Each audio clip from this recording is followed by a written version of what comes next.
En ligne, nous sommes avec un soutien du président Alpha Condé ici à Dakar. Monsieur Condé, vous nous entendez?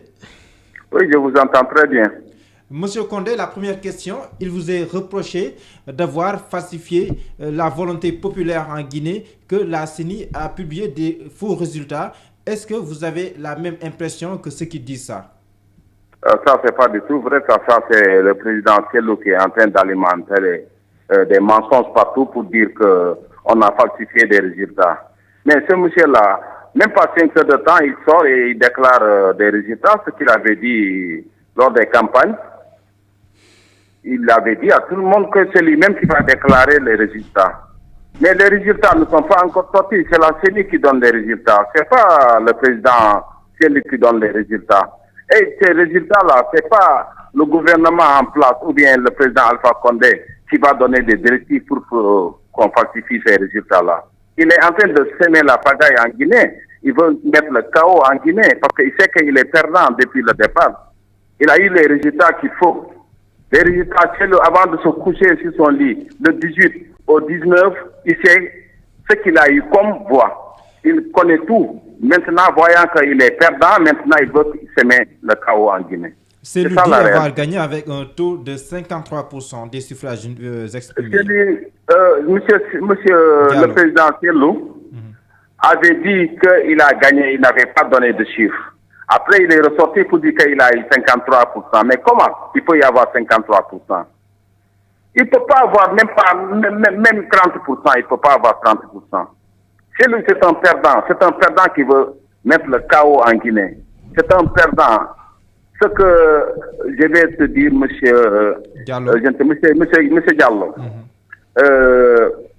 tu sais, la proclamation des résultats, ce n'est pas Alpha Condé ou bien les membres du gouvernement. C'est la CENI. La CENI est indépendante. C'est eux qui donnent les résultats. Les résultats, on les donne toujours comme ça en Guinée. Il ne faut pas que Selou sème le chaos en Guinée. Ce qu'il est en train de dire, de crier haut et fort partout là, ce n'est pas du tout vrai. Il n'y a pas de vérité dans ça. Selou n'a jamais dit la vérité au peuple guinéen. Selou n'a jamais dit la vérité à ses militants. Il faut que Selou arrête de faire ce qu'il est en train de faire là. Monsieur Condé, du point de vue organisationnel, il y a eu beaucoup de Guinéens de l'extérieur qui n'ont pas pu s'acquitter de leurs droits civiques. On a fermé la frontière entre la Guinée et le Sénégal, entre la Guinée-Conakry et la Guinée-Bissau et pas mal de pays. Est-ce que cela aussi n'augurait pas de lendemain sombre concernant l'organisation de cette présidentielle?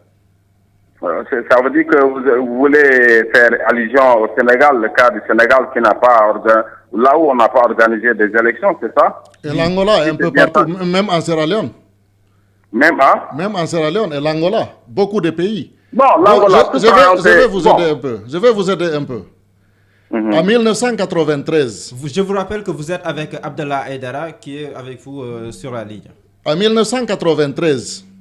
M. Alpha Condé avait gagné 18% lors des présidentielles avec le général Lansana Conté. Il avait dit en 1993, il avait dit que le général Conté avait triché, c'était militaire, ceci et cela.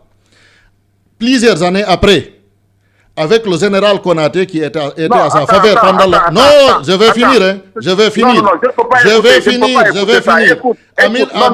En 2010, pendant plusieurs années après, cette fois-ci, on va comparer.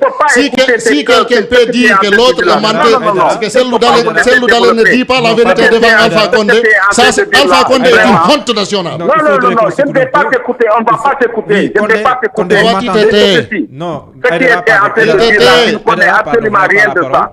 Moi, je connais comment ça s'est passé les élections de 1993. De toute façon, je vais développer ce que je dis. Je vais développer ce que je dis. Sur la ligne, c'est lui qui a la priorité présentement. On me pose des questions, je réponds, je n'ai pas à parler. Répondez, mais en disant la vérité, parce que nous n'acceptons pas les mensonges. Cela est terminé. Si c'est un débat, Si c'est des questions qu'on me pose, je peux répondre à ces questions. Oui, mais il ne faut pas monter l'historique de 1993. Mais l'historique, il faut ça. Je vais vous donner le vrai historique de la Guinée, mon frère. J'aurais préféré être face à face avec toi qu'on va faire ce débat. Oui, j'aurais préféré moi aussi, parce que là, ça allait très bien.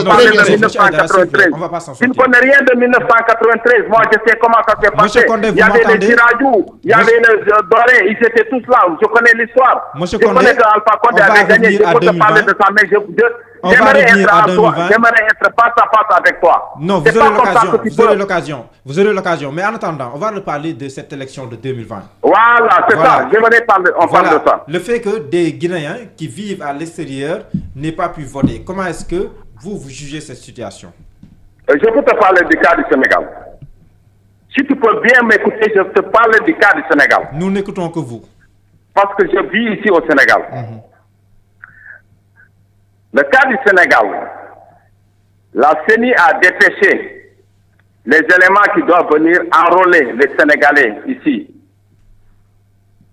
Arrivé, il y avait, la délégation a été dirigée par Bamno Sow, qui est de l'UFDG, qui est la vice-présidente, qui est le vice-président de la CENI.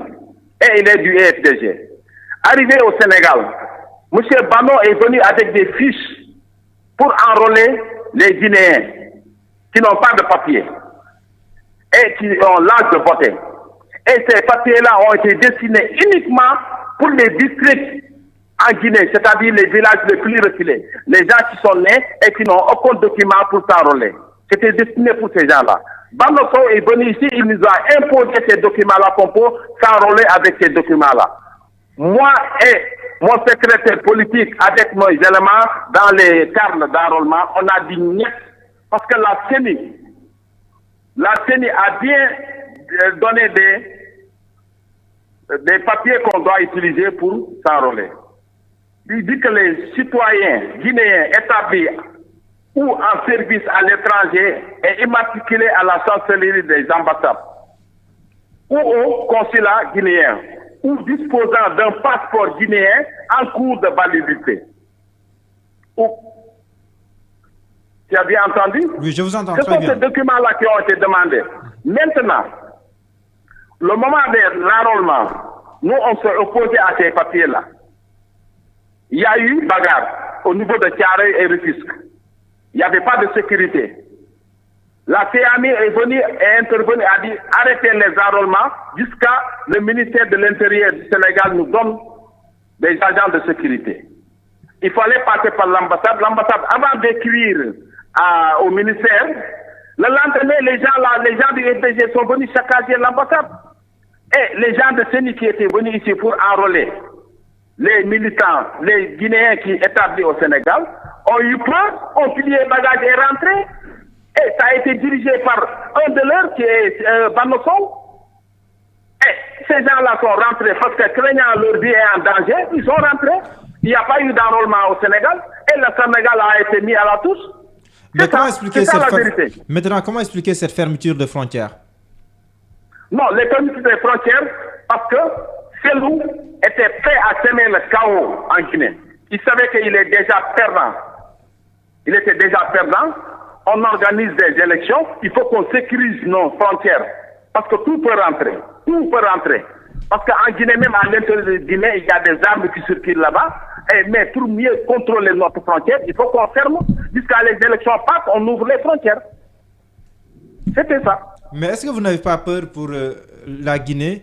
Est-ce que vous n'avez pas peur qu'il y ait une réelle crise post-électorale si Cellou Dalein Diallo campe sur sa position et que la CENI donnait des résultats qui lui seraient défavorables?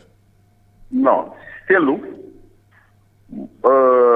l'essentiel qu'il y ait crise, qu'il n'y ait pas crise, mais la vérité finira par s'éclater. Tu sais que le soleil, là, on ne peut pas le cacher avec les bras. Non. La vérité va s'éclater. Cellou, ce qu'il est en train de faire, il sait qu'il est perdant avec le conseil de certains journalistes sénégalais, je fais bien mes mots, certains journalistes sénégalais qui sont là à l'enflammer, à le dire de ce qu'il doit faire. Votre accusation, elle est grave, monsieur. Non, c'est grave, c'est bien sûr.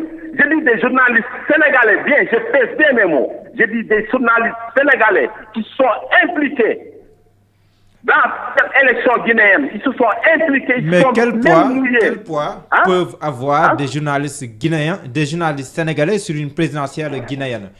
J'ai dit bien. Est-ce que vous n'êtes pas en train de donner à la presse sénégalaise un pouvoir qu'elle n'a pas réellement?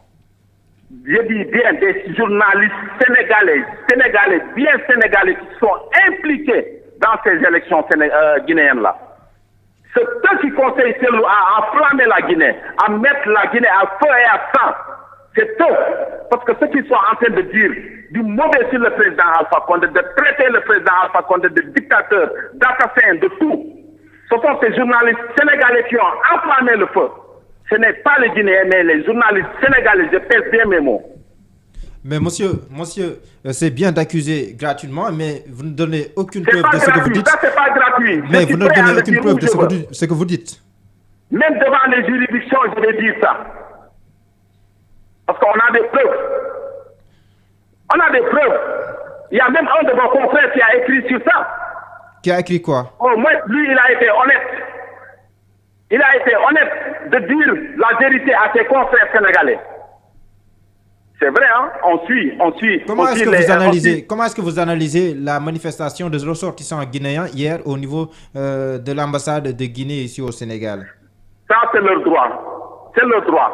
La manifestation est dans notre constitution. C'est leur droit de manifester. Mais quand même, la manifestation doit se limiter. Il y a où ça doit commencer et là où il doit s'arrêter. Ça ne veut pas dire que je vais manifester, je vais casser. Pourquoi ils ne font pas ce qu'ils font en Guinée? Ils n'ont qu'à le faire ici. Là-bas, ils cassent, ils font tout. Ici, ils n'ont qu'à casser et tout. C'est un pays de droit ici, le Sénégal. C'est un pays de droit. Donc la Guinée, ce n'est pas un pays de droit. On te mettra au nous. Donc la Guinée, ce n'est pas un pays de droit, vous voulez dire? C'est un pays de droit. C'est un pays de droit. Mais ceux qui sont en train de faire là, de semer la pagaille partout. Ah non, vraiment, je suis désolé. Monsieur Condé, du parti de Cellou Dalein. Monsieur Condé, maintenant, vous allez garder la ligne et on va laisser à Aïdara la latitude d'apporter quelques précisions et après vous allez réagir. Vous êtes d'accord? Oui, d'accord, j'écoute. Bon, moi je vais commencer d'abord parce que moi, il faut que je revienne sur l'historique. Malgré que je suis plus jeune que vous êtes peut-être un grand frère de loin, la voix que j'entends là. Donc, non. Moi, je dirais. Je ne suis pas un grand frère. Moi, je dirais. Moi, j'aurais préféré être en face de toi parce que je ne peux pas. Vous aurez l'occasion. Avec toi, je ne t'ai pas vu. Vous aurez l'occasion. Vous aurez l'occasion, Kandé. C'est promis. Mais pourquoi vous ne l'avez pas fait aujourd'hui? Pourquoi Vous aurez l'occasion. Parce que moi, je suis prêt à tout moment et à tout temps. Allez-y. Bon, ça c'est un deuxièmement. Je vais vous dire quelque chose de très simple. Oui, passons à l'essentiel. On dit qu'Alpha Condé était un opposant historique. Pour éviter le mot sommaire historique ou sommaire chronique. Justement ça. Ça c'est deuxièmement, je vais vous dire quelque chose. Alpha Condé était opposant de Sékou Touré, qui est son ami d'âge. Sékou Touré est décédé. Il était opposant de Lansana Conté. Lansana Conté est décédé. Il était vraiment ami d'âge de Siradio Diallo, de Ba Mamadou, de Zambari Doré. Tout le monde est décédé. Il reste que lui qui est en train de tuer des enfants de 3 ans en Guinée. Quand vous voyez les 16 morts hier, les enfants de 16 ans décédés, il reste que le vieillard là qui est en train de nous emmerder en Guinée. Je ne suis pas du tout d'accord. Je ne te laisserai pas. Ça c'est un deuxièmement. Non, moi je vais continuer. Vous allez laisser conclure. Maintenant, si tu me dis que le président Alpha Condé dit c'est celle qui tue. Je ne suis pas d'accord avec toi. Monsieur Condé, je vous laisse conclure. Monsieur Condé, non, je vous laisse conclure. Je ne peux pas le laisser développer. Oui, maintenant, je vous donne la... Et pourtant, je vais parler. Personne ne peut m'empêcher de parler. Parce que ce que je dis, c'est la stricte vérité. La vérité sera dit, mon frère, et elle est claire. Monsieur Condé, je vous laisse... Il reste que le vieillard là qui est en train d'emmerder les gens. Monsieur Condé, je vous laisse conclure. On va arrêter l'émission, ou bien... Je vous laisse conclure. Non, je ne suis pas d'accord. Je vous laisse conclure. Et un vieux de 92 ans, il ne peut même pas marcher. C'est Lou qui fait descendre les enfants dans la rue. C'est celui qui a dit je vous laisse conclure. À tous ces militants, est-ce que vous êtes prêts à mourir? Monsieur Condé, c'est celui qui a dit ça. Monsieur Condé, non, il faut que vous m'écoutez d'abord. Celui a dit à ces militants, est-ce que vous êtes prêts à mourir? Vous allez répondre. Monsieur Condé, maintenant je vous laisse l'occasion de conclure, de lancer un message à la communauté guinéenne. La communauté guinéenne, je lance un appel à toute la communauté guinéenne d'être calme, que c'est la Guinée qui va y gagner. Les tueries, ça n'avance à rien, ça nous ramène à rien. Il faut que les leaders politiques savent parler. Mais si tu dis que si vous, mes militants, vous êtes prêts à mourir, ça veut tout dire. Je lance un appel à tous les Guinéens. Restez zen et attendons la CENI proclamer les résultats et c'est la Guinée qui va y gagner. C'est ça que j'ai à lancer. D'accord, je vous promets de vous inviter, Inch'Allah, à une autre occasion. Oui, je suis prêt à être M. Aïdara. Devant lui, on va en discuter face à face. Avec plaisir. D'accord. Voilà, avec plaisir. Donc le combat est scellé, comme on dit.